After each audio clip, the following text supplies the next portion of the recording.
All your life, people have been calling you out, not because of something they wanted to say, but because they wanted to fight you.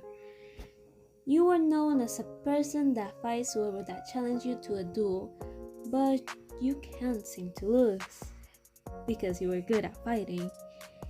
Now today, at the shoe locker, before you could even get to your class and put your indoor shoes on, the first thing you saw in the locker was a letter.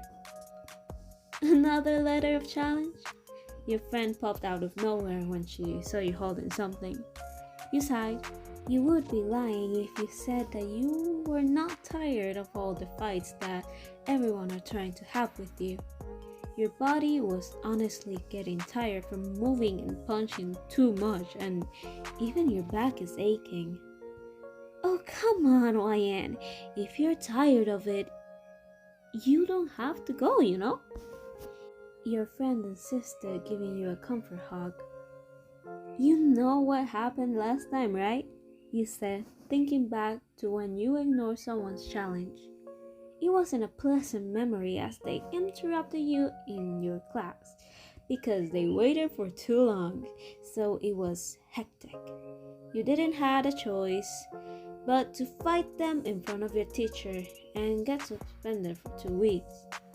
You're actually surprised you haven't got caught by any teacher of all the times you were fighting. Touché! Your friend shivered at the memory. You ripped open the letter and took the piece of paper that was inside it. What was written on it was short and simple. Meet me at the gym. Of all places, it had to be there. Your friend shake her head. Good luck! She waves as she leaves you behind.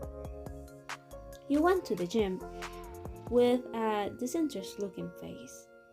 You saw a figure standing in the middle of the gym. His eyes were narrowed and his expression was sharp. Everyone would be afraid of him as he looked intimidated.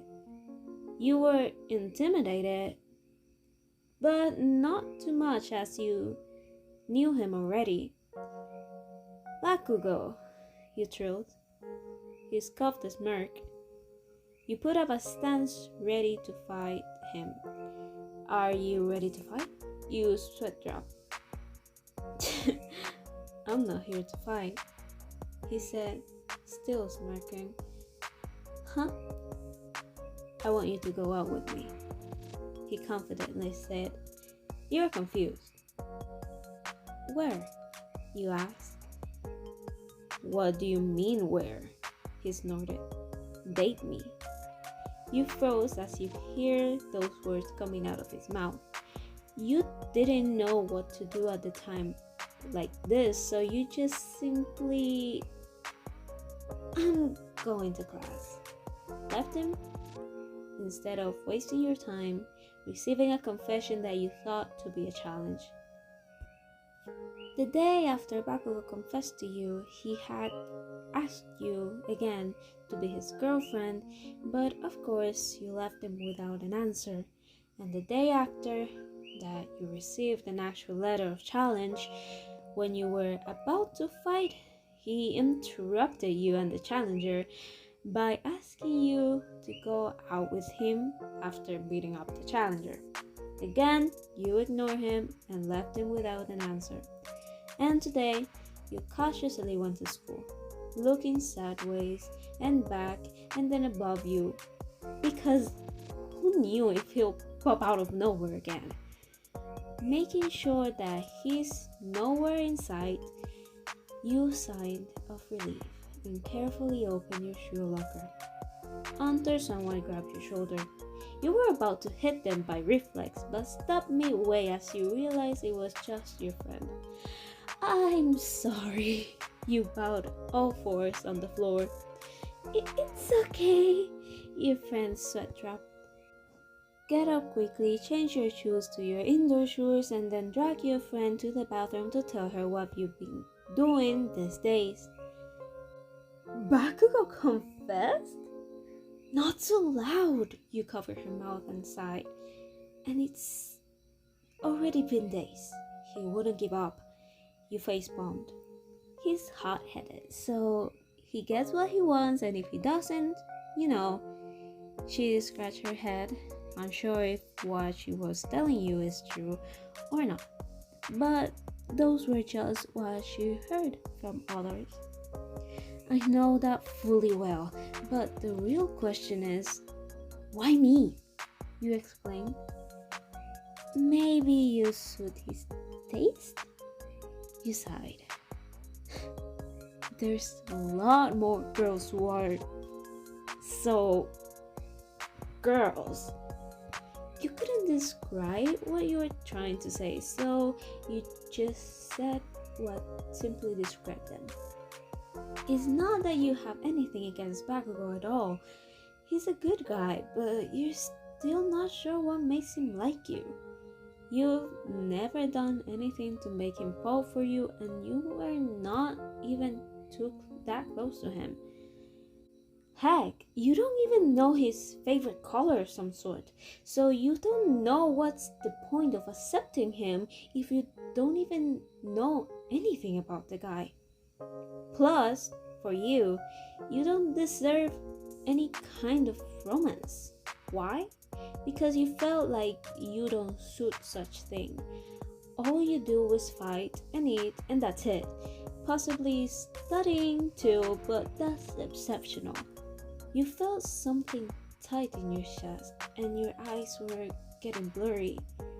You were never normal, now that you think about it. Like those girls who wear dresses and makeup and have more feminine friends, you're just here, alone with your best friend who gets along well with pretty much everyone. You somehow felt envious. They're normal, and you're not. The tears fell. Whoa! Wyan, why are you crying? Your friend questioned. I don't know. You wiped your tears. I just want to be normal. Feeling bad, she gave you a comforting hug and rubbed your back softly. Ice cream and Moana at my place? You nodded. It was Sunday, and next day, you were too busy babysitting your niece, who is only 4 years old. Both of you were on the floor in the living room, playing with her dolls. It was only one of these moments that you were living your life normally. No fights, just you and your niece with Barbie dolls. I'm thirsty, your niece said, looking up at you. Do you want strawberry milk? You asked, ruffling her hair. She quickly nodded her head with a huge grin, and you giggled, getting up on your feet and walking towards the kitchen where the fridge is. When you were about to open the fridge, you heard the doorbell ring. You sighed, wondering who could it be that come visit you on a Sunday. It's impossible if it's your sister to pick up your niece, since she just left 15 minutes ago. So you went over to the door and opened it without thinking or taking a peek on the peephole. Responsible. When you opened the door, there, standing in front of you, was someone you knew, someone you know really well. Hi, he greeted. Not interested with the visitor, you tried closing the door, but something stopped it from closing. You looked down, and it was that typical food blocking in the way kind of moment. You groaned. Bakugo, you seriously need to give up. This is already too far. You are too far. You glared at him. I'm just here to see how you're doing. I am well and healthy. Now leave, he said, stomping on his foot, causing him to move away and jumped in pain. You close the door shut and sigh, feeling shivers down your spine, thinking how creepy he was for coming to your house. Who was it? Your niece came running to you out of curiosity with a smile, and you smiled back, crouching down to her level and pat her head. It's nobody. Now, let's get you strawberry milk, you said, walking back to the kitchen as she followed from behind. You opened the fridge for her as she gets her strawberry milk happily and ran back to her living room.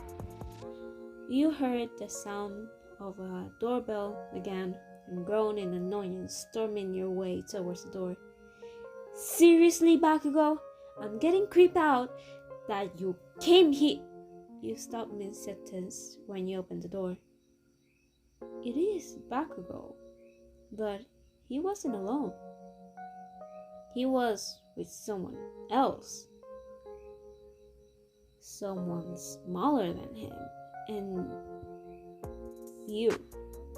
And they were same height as your niece. I can't believe you had an affair. You glared up at him. He scoffed. I haven't done anything stupid like that. Only jerks would. Aren't you a jerk? You questioned. Why are you being such an ass? Because you came here uninvited, you exclaimed. But you came back. He rolled his eyes at you. Your eyes landed on the little kid who was hiding behind Bakugo. Your eyes softened when you saw him, so you crouched down to his level, trying your best to keep your poker face in front of Bakugo. Anyways, who's this little guy? You asked. My cousin. He happens to go to the same daycare as your niece, he replied. You smiled. He looks like you, but better looking. I'll take that as a compliment, but that's not the point I'm here. I came here to ask if he could play. He asked. Of course he could.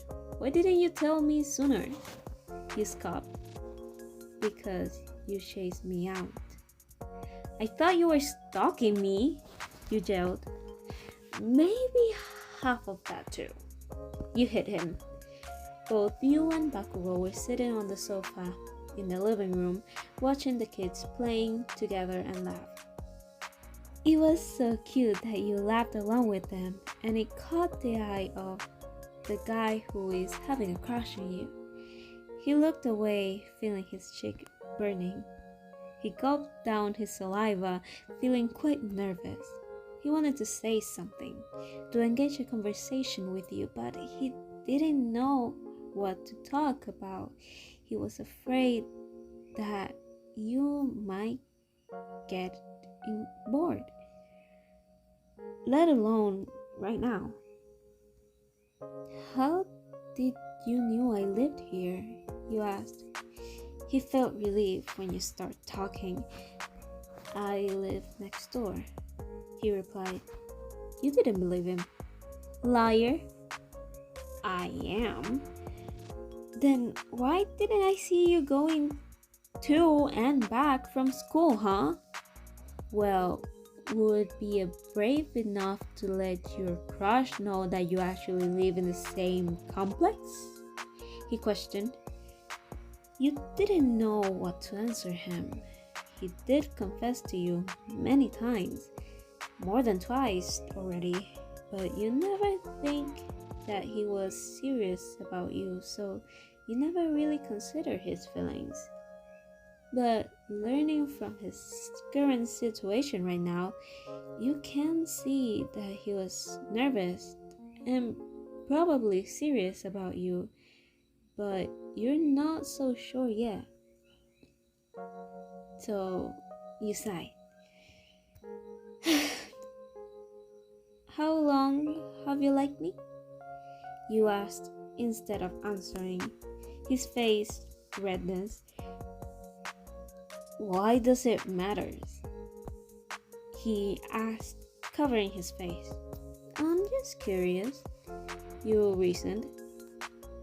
2 years, I think. It became quiet after that. The kids were still playing and laughing together. You felt your heart thumping rapidly, flooding your thoughts with questions. What's good about you? Why does he like you? How did he like you? What makes him like you? There are a lot more girls who are practically normal and live how a girl should, but why you of all people? When all you do is fight and beat the shit out of people, why does he likes you? You are not normal, so why? All those questions in your mind. You wanted to ask him, but you were terrified, so you just left the conversation at that, while keeping the questions going until it frustrated you like usual. Bakugo noticed the frown look on your face. He was going to ask what's wrong, but he knew you wouldn't want to tell him, so he just stayed quiet. But half of him wanted to know. He was worried if he did something again. He was afraid you might come to hate him, which you probably already, but he doesn't want you to hate him even more.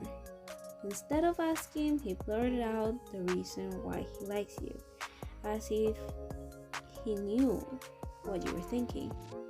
He was hoping that it might cheer you up. It's because you're you, he started.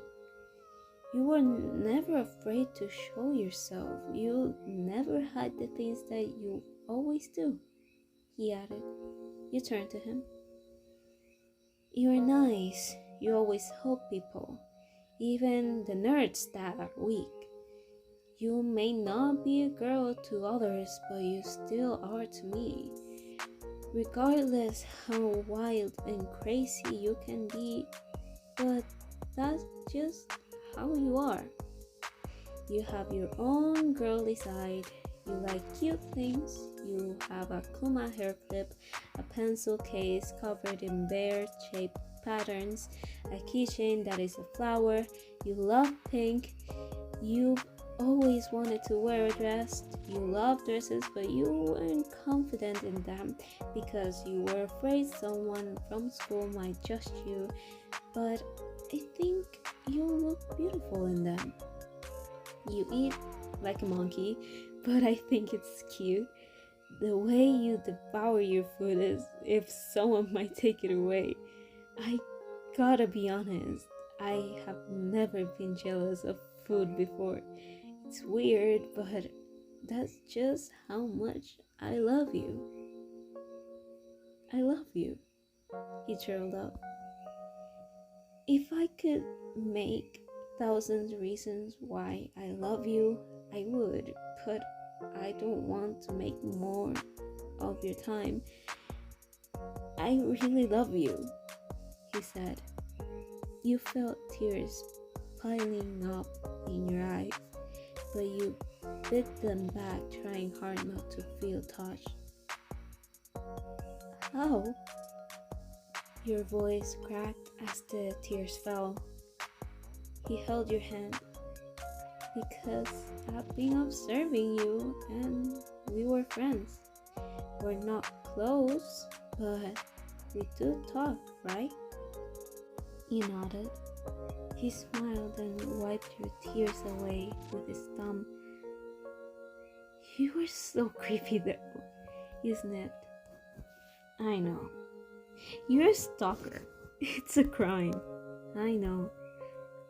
But I'll reconsider. You grinned.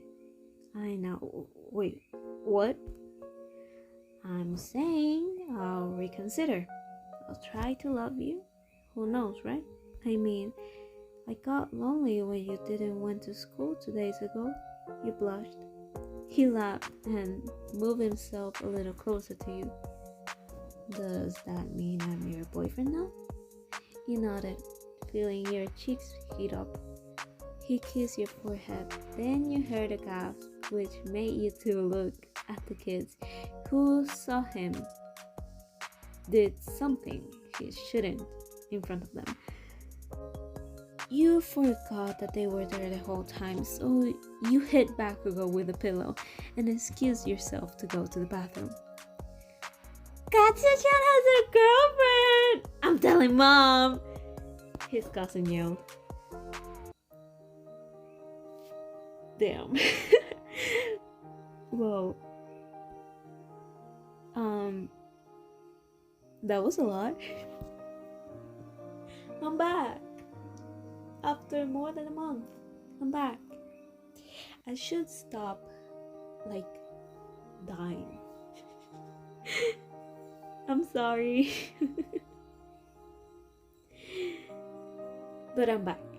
That's what's important. And I've been procrastinating, if I have to say so myself, quite much, because I've been able to record since, I don't know, 3 days ago, and I haven't. Why? Because I didn't want it, and I was, thanks dog, and I was too busy watching TikTok. But here it is. Here I am. I finally made the Bakugo ex-listener that wasn't in the mafia. I don't remember the one that asked for that one. But here it is. You're welcome. I hope you liked it. There is actually 2 parts, and I recorded it in the same one. But I'm here. At the moment of recording, I don't have the computer, so I probably won't be able to post it today. But I'm going back to my house tomorrow. So I already have the recording.